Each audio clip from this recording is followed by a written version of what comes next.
ঘাটে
আমাদের দেশের উপজাতিদের নৃত্য দেখতে পাচ্ছি গায়ের বধুরা চাল ঝাড়ছে, ধান ভেঙে আনার পরে চাল ঝাড়ছে রান্না করার জন্য।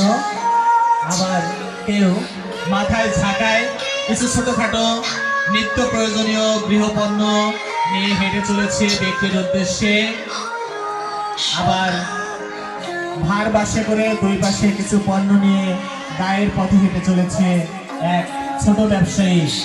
তার উদ্দেশ্য পণ্য বিক্রি করে তার বাড়ির ছেলে মেয়ে এবং বউয়ের জন্য কিছু কেনাকাটা করা, নিত্য পণ্য নেওয়া।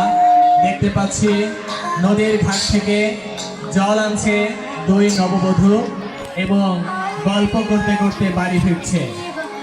এক পাশে দেখতে পাচ্ছি কানামাছি খেলছে, এ যেন আমাদের সেই পুরনো ঐতিহ্য। আবার দেখতে পাচ্ছি মাঠে খাবার নিয়ে গিয়েছে কোনো কৃষক বধূ।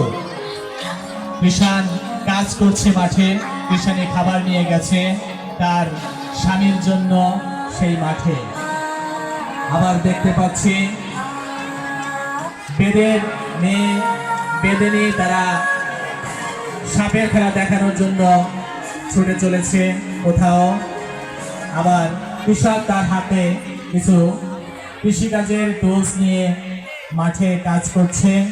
আমাদের প্রাচীন ঐতিহ্য এত সময় আমরা দেখলাম, অসাধারণ ছিল সেই সকল। পাখি মারা ঘুরতে দেখতে পাচ্ছি, ছোটবেলায় আমরাও মেরেছি, আমাদের পূর্বপুরুষ যারা ছিল তারাও পাখি মেরেছে গল্পের মাধ্যমে, সেটাও দেখতে পেলাম। কি নেই ওদের এই উপস্থাপনায়, কি ছিল না, সবই ছিল আমাদের বাংলার প্রাচীন ঐতিহ্য যেন এখানে উঠে এসেছিল কিছু সময়ের জন্য।